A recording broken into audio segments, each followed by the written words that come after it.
Tonight on CTV, students are casting midterm election votes in the Laurie Student Center. Then we take a look at a vigil honoring the fallen victims of the Pittsburgh synagogue shooting. And later we explore the idea of cookies made with bugs. All this and more starting right now on CTV.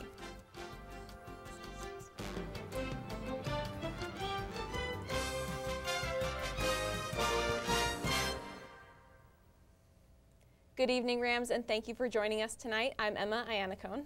And I'm Ryan Crist. Let's get started.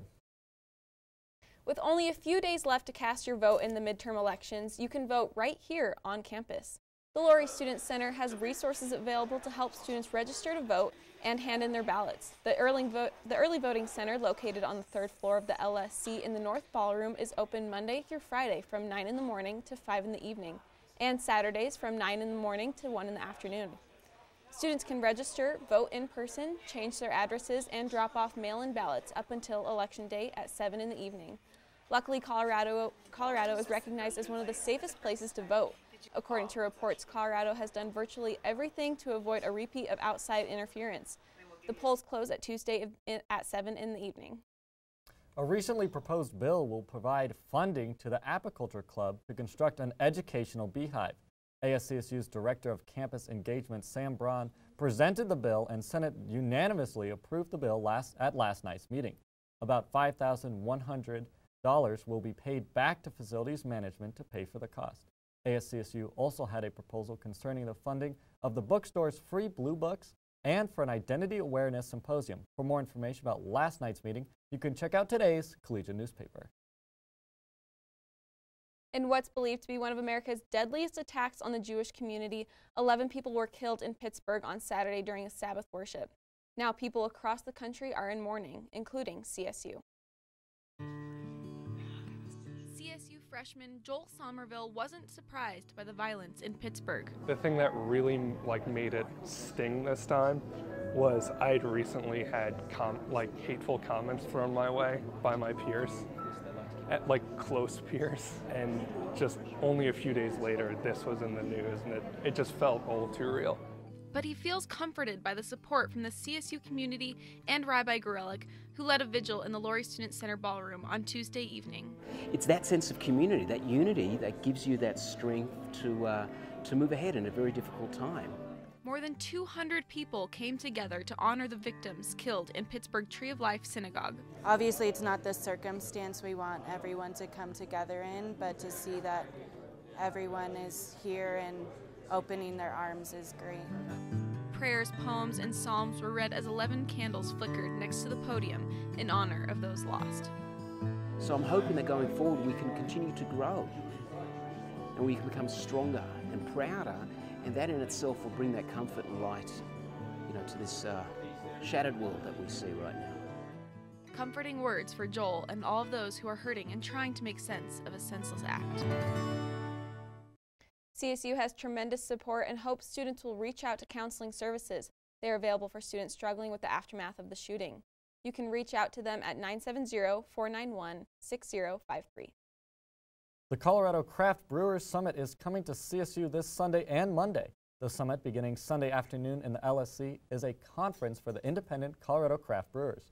The event focuses on the need of craft beer community and gives brewers an opportunity to learn from one another. The summit will also include a keynote speaker from the Brewers Association and a reception in the Ramscaler on Sunday evening. For tickets and more information on this event, you can visit coloradocraftbrewerssummit.org. CSU scientists are teaming up with a new research network called LaserNet US. The network allows U.S. scientists to access some of the most intense laser sources available in universities across the country, including CSU, Ohio State, and University of Nebraska. CSU professor Jorge Roca is the network's lead investigator at CSU.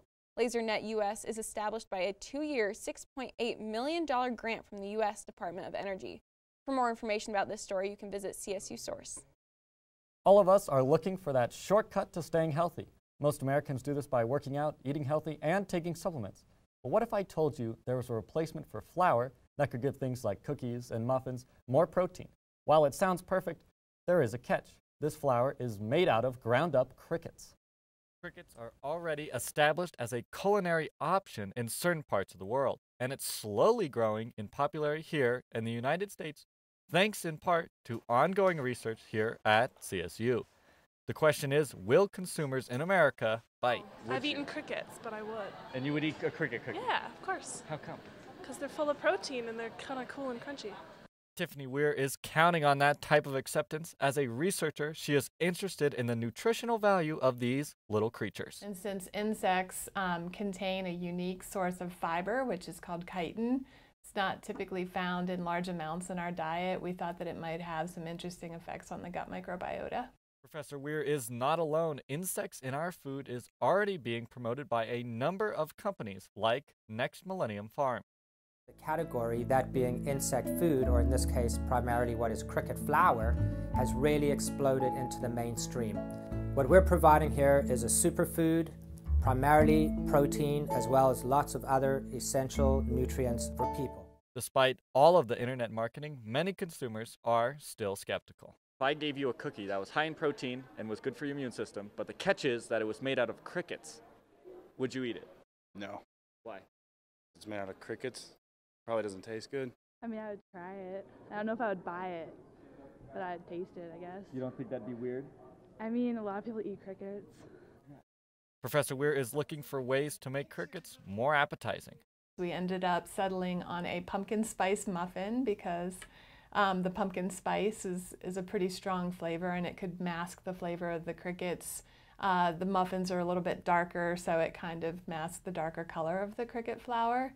And then a chocolate malt milkshake that we basically made up the powder for the smoothie and then had them add their own beverage to it. And it was a little bit gritty. Some people said they just mixed it up with yogurt and ate it like yogurt, and some people said that they just drank it as milk but had to be swirled. So I think that's something that if we were to redo the study, we would go and get some more professional recipe development done.